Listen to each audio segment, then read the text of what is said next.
예수님 모신 우리들이 교회인 줄 믿습니다. 우리 한번 옆에 계신 분들, 앞에 계신 분들 얼굴 보시고 인사하셨으면 좋겠습니다. 당신은 하나님의 사랑, 하나님의 기쁨입니다.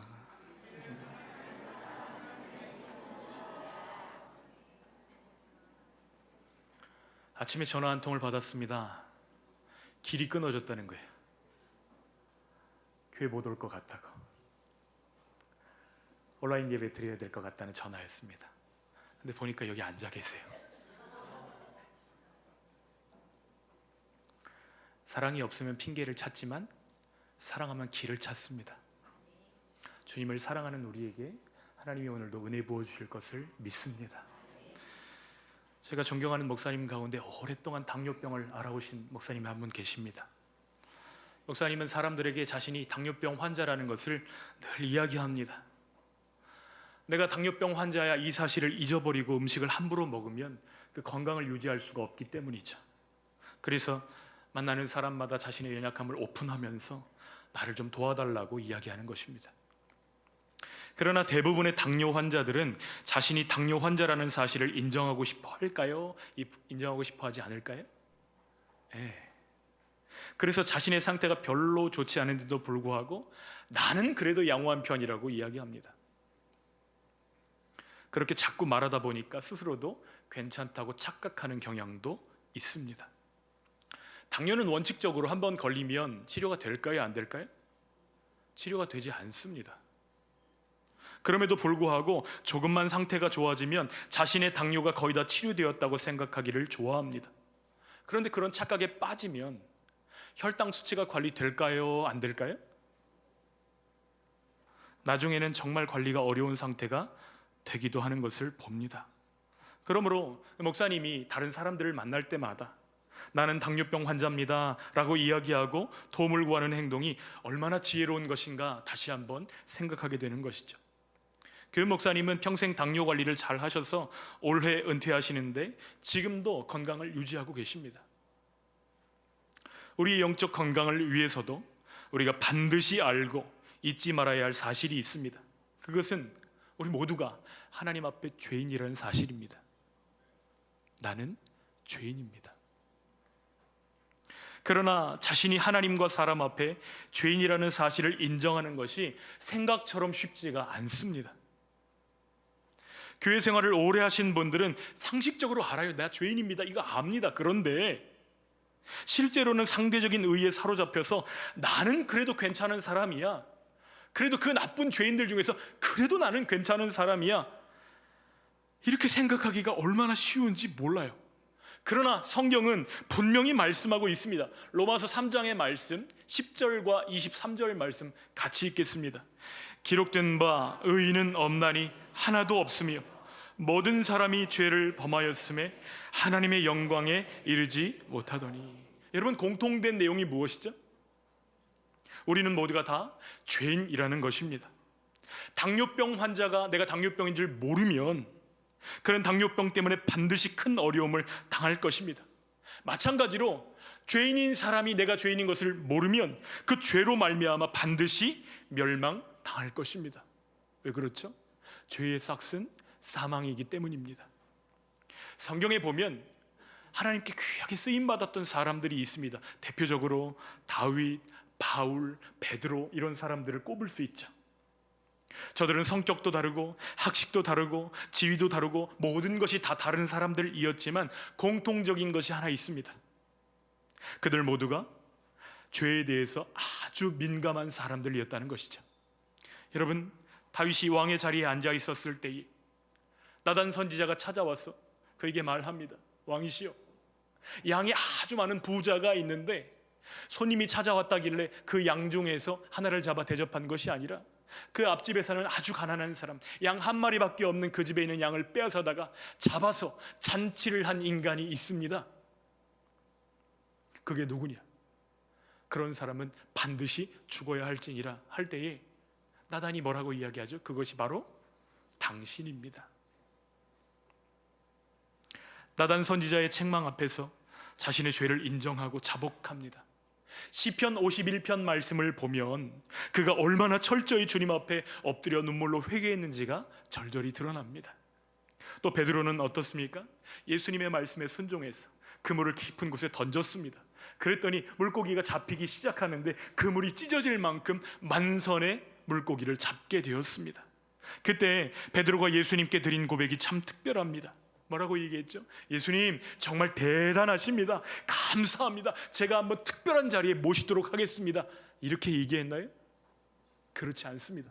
그가 물로 뛰어들어서 예수님 앞으로 헤엄쳐서 와서 그 발 앞에 엎드려서 이렇게 고백합니다. 주여 나를 떠나소서. 나는 죄인이로소이다. 지금 만선의 복의 시선을 빼앗긴 것이 아니라 내 앞에 서 계신 그분이 누구신지에 마음을 들이고 있는 모습들을 보게 됩니다. 바울은 어떻죠? 교통이 불편하던 시기에 전 세계를 그것도 몇 번씩이나 오가면서 복음을 전했던 사람입니다. 그러나 그가 자신의 마음을 들여다보았을 때 로마서 7장에 이렇게 고백합니다. 함께 읽어볼까요? 오호라 나는 곤고한 사람이로다. 이 사망의 몸에서 누가 나를 건져내랴. 우리 주 예수 그리스도로 말미암아 하나님께 감사하리로다. 그런즉 내 자신이 마음으로는 하나님의 법을, 육신으로는 죄의 법을 섬기노라. 그는 알았어요. 자신이 죄인 중에 괴수라는 것을 알았고 인정합니다. 하나님의 은혜가 아니면 살 수 없는 자, 그게 바로 나라는 사실을 주님 앞에 깊이 고백하고 있는 거예요. 이처럼 죄에 대해 민감하다는 것은 영적으로 민감하다는 뜻과 동의어입니다. 하나님은 자신의 죄에 대해서 민감한 사람을 좋아하십니다. 또 그들을 사용하십니다. 그것이 거룩이요 우리를 향하신 하나님의 뜻이기 때문입니다. 우리 본문 3절 7절 말씀 같이 읽겠습니다. 하나님의 뜻은 이것이니 너희의 거룩함이라. 곧 음란을 버리고 하나님이 우리를 부르신 부르심은 하심이 아니요 거룩하게 하심이니. 아멘. 성도들이 저에게 제일 많이 묻는 질문이 있습니다. 무엇일까요? 목사님, 제 삶에서 하나님의 뜻이 무엇일까요? 제가 이렇게 하기를 원하실까요? 이렇게 하기를 원하실까요? 제 앞에 진로가 있는데 이쪽을 선택해야 될까요? 이쪽을 선택해야 될까요? 제 앞에 이 자매가 있고 또 이 자매가 있는데 어떤 자매를 선택하는 게 좋을까요? 결혼해야 되겠는데 이날에 해야 될까요? 저날에 해야 될까요? 취업하려고 하는데 이곳에 들어가야 될까요? 저곳에 들어가야 될까요? 어떻게 하는 것이 하나님의 뜻인가요? 이런 질문을 제일 많이 받습니다. 바울은 이 질문에 대해서 딱 한 문장으로 대답합니다. 무엇이죠? 하나님의 뜻은 우리가 거룩해지는 거라는 거예요. 왜 그렇죠? 우리 아버지이신 하나님이 거룩하시기 때문입니다. 베드로 사도도 이 부분을 강조합니다. 함께 읽겠습니다. 기록되었을 때 내가 거룩하니 너희도 거룩할지어다 하셨느니라. 여기 하나님이 거룩하시다고 할 때에 이 단어는 하기오스라는 단어입니다. 두 가지 의미를 가집니다. 다름과 순결함, 이 의미를 가집니다. 우리 하나님은 만유 중 그 어떤 것과도 절대적으로 구별되는 다른 하나님이십니다. 그분은 창조주이시기 때문이죠. 아버지이신 하나님이 자녀된 우리에게 요구하시는 닮음은 거룩함입니다.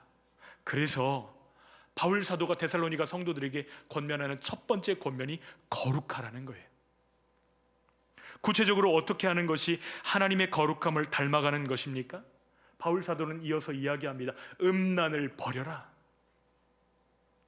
오늘날 우리에게 음란은 분명히 도덕적으로도 사회적으로도 문제가 됩니다. 그러나 당시 로마 사회에서는 달랐습니다. 2세기 로마 시민이었던 디오그네투스는 당시 그리스도인들에 대해서 이렇게 묘사하였습니다. 그리스도인들은 남들과 똑같이 결혼하고 아이를 낳지만 아이를 버리지는 않는다. 서로 식탁은 공유하지만 잠자리는 공유하지 않는다. 예수님을 믿지 않았던 디오그네투스의 눈에 비친 이 그리스도인들의 모습이 로마 사람들의 모습과 같아요? 달라요? 두 가지가 달랐다는 거예요. 이런 맥락에서 바울은 모든 그리스도인들에게 음란을 버리고 또 자기 아내를 거룩함과 존귀함으로 대하라고 명령합니다. 세상 사람들이 다 음란하게 살아간다 할지라도 우리들만큼은 자신을 구별하고 매일의 선택 가운데 거룩해야 한다는 것이죠. 왜요? 거룩이 하나님의 뜻이니까요.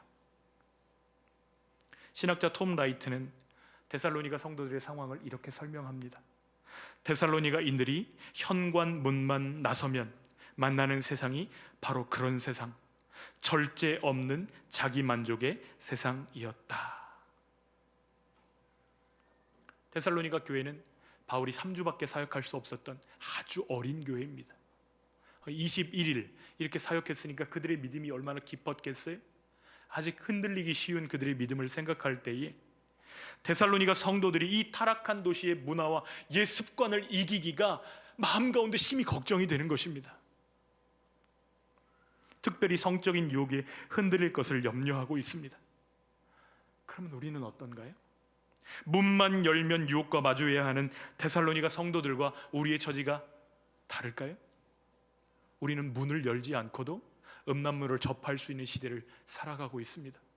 손안에 스마트폰 하나만 켜가지고 접속하면 곧바로 음란에 연결될 수 있는 더 위험한 세상을 우리가 살아가고 있는 것이죠. 퇴근길 버스 안에서 이어폰을 끼고 음란물을 보고 있는 청년을 본 적이 있습니다. 버스 안이 공공장소잖아요. 아이들도 타잖아요. 그런데 거기서 그런 행동을 하고 있는 거예요. 지금 상태가 어떤 상태라는 걸 알 수 있죠? 중독입니다. 자기 힘으로는 끊을 수 없는 상태가 된 거예요. 한 청년은 이러한 유혹을 이기기 위해서 스마트폰 잠금 화면에 말씀을 띄워놨습니다. 내가 거룩하니 너희도 거룩할지어다. 무심코 휴대폰을 켤 때마다 무엇이 보여요? 말씀이 보이는 것입니다. 하나님 앞에서 자기 자신을 돌아보는 싸움을 시작한 거예요. 이 청년 어떻게 되었을까요? 그가 이 싸움을 멈추지 않는 한 그 작은 습관이 자기 삶을 방어하는 거룩한 방패가 될 줄 믿습니다. 결국 거룩은 내가 오늘 무엇을 선택할 것인가의 문제인 것이죠. 하나님 앞에서 구체적인 결단이라는 사실을 우리가 발견하게 됩니다. 바울은 말씀합니다. 정말로 거룩함을 원한다면 음란함을 버려야 된다. 5절 말씀 같이 읽겠습니다. 하나님을 모르는 이방인과 같이 세욕을 따르지 말라. 세욕 단어가 포르네이아라는 단어인데요, 그 따르지 말라는 거예요. 좋아하지 말라는 것입니다. 왜 우리는 본능이 아니라 거룩을 선택해야 할까요?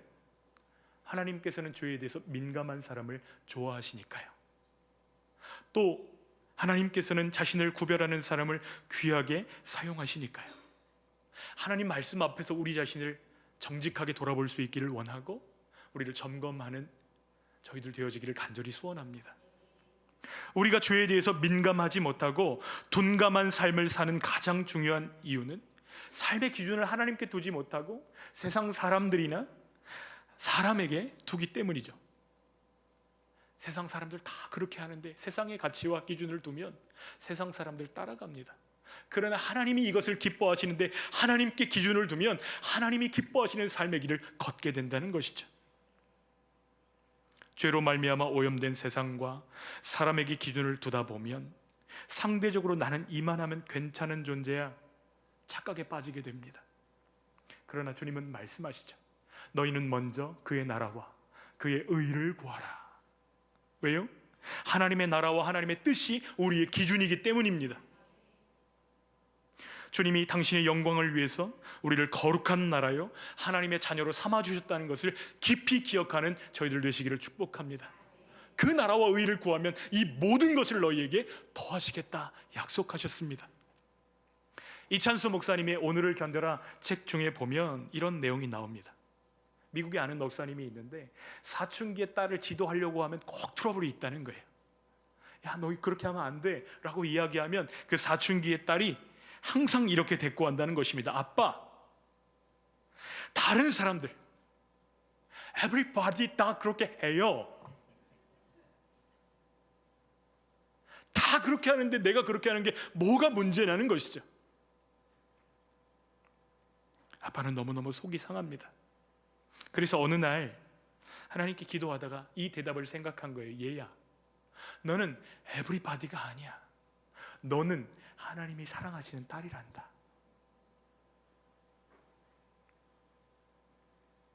우리도 한번 우리 자신에게 고백해 볼 거예요. 나는 하나님이 사랑하시는 아들, 딸이란다. 제가 이 부분을 읽으며 참 도전이 되었습니다. 하나님은 우리를 에브리바디로 보신 적이 없어요. 하나님의 시선이 우리를 따라다닙니다. 왜요? 사랑하시는 아들, 사랑하시는 따님들이시기 때문이죠. 온 세상이 다 탐욕에 빠져 산다 해도 우리가 그것을 따라갈 수 없는 이유는 우리가 하나님의 자녀이기 때문입니다. 하나님이 나를 아들과 바꾸실 만큼 사랑하신다. 이것을 자각하는 것이 거룩입니다. 하나님 앞에서 내가 누구인지를 알 때 비로소 진정한 거룩이 시작되기 때문이죠.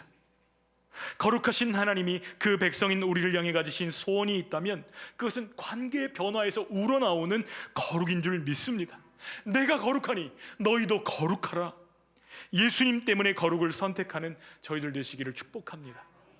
두 번째, 바울이 권면하고 있는 내용은 단정하라는 것입니다. 거룩함이 관계의 변화에서 비롯된 내적 삶에 대한 권면이었다면 단정함은 하나님의 영광을 위한 외적 삶에 대한 권면입니다. 9절, 10절 말씀 같이 읽겠습니다. 형제의 사랑에 관하여는 너희에게 쓸 것이 없음은 너희들 자신이 하나님의 가르치심을 받아 서로 사랑함이라. 너희가 온 마게도냐 모든 형제에 대하여 과연 이것을 행하도다. 형제들아 권하노니 더욱 그렇게 행하고. 여러분, 지금 데살로니가 성도들은 이미 사랑하고 있다는 것을 발견하게 됩니다. 그래서 그 사랑의 소식이 마게도냐 전역으로 퍼져나가고 있었습니다. 그런데 바울은 거기서 멈추지 말고 더욱 더 사랑하라고 권면하고 있습니다. 그들의 사랑이 교회 안에서만 아니라 학교에서도, 직장에서도, 가정에서도, 그들이 부르심 받은 그곳에서도 흘러가기를 원했기 때문입니다. 우리도 그리하기를 간절히 소원합니다. 마더 테레사의 유명한 일화가 있습니다. 어떤 기자가 이 테레사 소녀님을 찾아가서 이렇게 질문합니다. 세계 평화를 위해 우리는 어떤 일을 해야 할까요? 그러자 그녀가 이렇게 대답합니다. 집에 가서 가족들 사랑해 주세요. 그러면서 이런 이야기를 덧붙입니다. 나는 가난한 사람들 전부를 나의 책임이라고 생각한 적이 없습니다. 나는 개인들을 돌봅니다. 나는 한 번에 한 사람을 사랑할 수 있습니다. 오직 한 사람, 한 사람, 한 사람입니다. 그렇게 당신도 시작합니다. 나도 시작합니다. 나는 한 사람을 붙잡습니다. 아마도 내가 그 한 사람을 붙잡지 않았다면 4만 2천 명을 붙잡지 못했을 것입니다. 당신에게도 마찬가지입니다. 당신의 가족 안에서도, 당신의 교회 안에서도, 당신의 공동체 안에서도 마찬가지 일이 벌어집니다. 시작하십시오. 한 사람, 한 사람, 한 사람으로. 우리 안에 계시는 예수님 때문에 한 사람을 더 사랑하기로 작정하는 저희들 되시기를 축복합니다. 이 작은 결단을 통해서 주님은 세상을 바꾸실 것입니다. 그러나 모든 사람이 다 주님께 순종해서 열매를 맺는 것은 아닙니다. 말씀을 잘 보니까 데살로니가 교회 안에는 경고가 필요한 그룹들도 있었어요. 무슨 내용이냐 하면, 여러분, 성도들은 삶의 영역에서, 삶의 자리에서 책임 있게 일하는 것으로 하나님께 영광을 돌립니다. 그렇죠? 우리가 성실하게 일하고 책임 있게 일할 때 누가 영광을 받으실까요? 하나님이 영광을 받으십니다. 우리 삶과 하나님의 영광이 분리되어 있지가 않아요. 우리에게 이 일을 맡기신 분은 하나님이시고 이 일을 감당하는 태도가 하나님의 영광과 직결된다, 이것을 믿기 때문에 우리는 더 열심히 일하는 것입니다. 보는 사람이 없어도 열심히 하는 거예요. 그런데 데살로니가 교회 성도들 중에는 다른 형제에게 구걸하면서 태만하게 사는 사람들이 있었습니다. 왜 그런가? 뒤에 이어지는 내용을 보니까 재림에 관련된 내용이 이어지거든요. 이것과 연결해서 생각해 보면 그들이 어떻게 했을지를 금방 우리는 생각해 볼 수 있습니다. 이 사람들은 아마도 예수님이 언제 오실지 모르니까 우리 일들 다 접어두고 뒤로 하고 예수님 기다리는 일에 전념하기로 결심했을 것입니다. 그런데 그들의 선택이 다른 동료 그리스도인들을 가난하게 만들었다는 것이죠. 여러분, 정말로 형제 사랑한다면 이렇게 해서는 돼요, 안 돼요? 안 되는 것입니다. 그 형제를 복되게 하고 형제를 부욕해 하는 것이 진짜 형제를 사랑하는 것이고 하나님의 뜻인 줄 믿습니다. 우리도 그렇게 하기를 원하는데요, 그렇게 하려면 어떻게 해야 되는가? 바울이 권면합니다. 11절 말씀 같이 읽겠습니다. 또 너희에게 명한 것 같이 조용히 자기 일을 하고 너희 손으로 일하기를 힘쓰라. 지금 재림에 몰두한 나머지 자기 생계를 팽개치고 다른 사람들에게 민폐를 끼치는 자들을 향해서 자기 일을 하라고 경고하고 있어요. 여러분, 역사적으로 이런 이단들이 많이 있었습니다. 몇 날, 며칠, 몇 시에 예수님 오신다. 그래서 예수님 오시는 날 기대하고 기다리면서 가진 것 다 팔아서 헌금하고 교회 나와서 찬양하다가 예수님 만나야지 지금 뭐 하고 있는 것이냐? 그런데 그들의 공통점은 무엇이죠? 주님의 말씀에 무지했다는 거예요. 여러분, 예수님이 말씀하십니다. 그날과 그때는 천사들도 모르고 아들도 모르고 오직 아버지께서만 아시느니라, 이렇게 말씀하셨잖아요. 감춰놓으셨다는 거예요. 아들도 모르도록 감춰놓으셨다고 한다면 우리가 그것을 굳이 알려고 할 필요가 있어요, 없어요? 모르는 게 유익이기 때문에 감추신 것입니다. 그러니까 바울이 이야기하는 거예요. 모르니까 더 열심히 일하면서 하나님이 우리에게 맡기신 일들을 잘 감당하면서 그 성실함으로 하나님께 영광을 돌리라는 것입니다. 너희 손으로 일하라. 그런데 이 명령이 그들이 듣기에 그 귀에 달갑지가 않은 것이에요. 왜냐하면 당시에 헬라인들이 이런 이야기를 했습니다. 손으로 하는 일들은 노예에게나 어울리는 짓이다, 이렇게 얘기했어요. 일하지 않고 먹고 놀고 하려는 문화가 팽배했던 것입니다. 하지만 바울은 그들에게 말할 때 친히 장막 짓는 일들을 다시 시작합니다.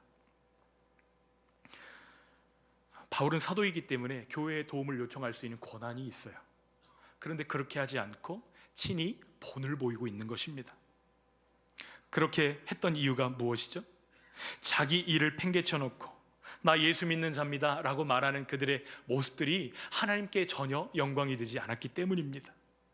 하나님께서 내게 맡기신 일들을 열심히 감당하면서 믿음의 길을 걷는 것이 오히려 훨씬 더 아름답겠다 판단하고 그들에게 권면하는 것이죠. 세상 사람들 앞에 부끄럽지 않도록 열심히 일하라는 것입니다. 그래야 부끄럽지 않을 뿐만 아니라 자기 자신도 궁핍한 삶을 살지 않을 수 있고 형제들에게 짐을 지우지 않을 수 있기 때문이죠. 한마디로 표현하면 단정하게 행하라는 것입니다. 우리말 성경에는 책임 있게 이렇게 번역한 부분도 있는데요, 단정하게 행하라 이렇게 말씀하고 있습니다. 단정한 삶이 복음을 부끄럽게 하지 않습니다. 우리의 신앙이 한쪽 열정으로만 흐르지 않고 삶 속에서 단정함으로도 드러나게 되시기를 축복합니다. 여러분, 한번 등대를 한번 생각해 보세요. 낮에는 눈에 잘 띄지 않지만 밤이 되면 반드시 필요합니다. 그저 제자리에 조용히 빛을 비추고 서 있는 것만으로도 수많은 배들이 암초에 부딪히지 않고 자기 길을 찾습니다. 우리가 해야 될 일들이 바로 이런 일들이죠. 병원을 감당하는 분들이 있다면 내 앞에 보내주신 환자들을 하나님이 보내주신 환자로 믿고 성실하게 진료하고 또 내 주머니 챙기기 위해서 과잉 진단하지 않고 그들을 살 수 있도록 건강하도록 도와주는 것, 이것이 의사의 소명 아닙니까? 내가 하나님이 어떤 일을 맡기셨든지 맡기신 그 자리에서 성실함으로 일하고 하나님 바라보며 조용하고 단정한 태도, 책임 있는 삶으로 그 일을 감당할 때 비로소 등대의 역할을 감당하게 되는 줄 믿습니다. 주님이 우리를 부르신 그 자리에서 무엇을 맡기셨든지 묵묵히 그 일들을 감당해내는 저 여러분 되시기를 축복합니다. 그저 일상에서 만나는 이웃들에게 거룩함으로 대할 수 있기를 소원합니다. 직장에서 만나는 동료들에게 단정함으로 그들을 섬길 수 있기를 축복합니다. 그것이 그리스도를 높이는 최선의 방법이 되는 줄 믿습니다. 우리 태도에 예수님을 향한 사랑이 담겨지기를 원하고 또 우리에게 맡기신 일들을 성실하게 감당할 때 저 사람 저 일을 어떻게 하나 보자 유심히 지켜보는 분들에게 우리는 살아있는 전도지가 되고 그들과 예수님을 이어주는 아주 강력한 다리가 될 줄 믿습니다. 주님, 우리가 연약하지만 우리들을 붙드시고 거룩함으로 단정함으로 살아갈 수 있도록 우리를 인도하여 주시옵소서.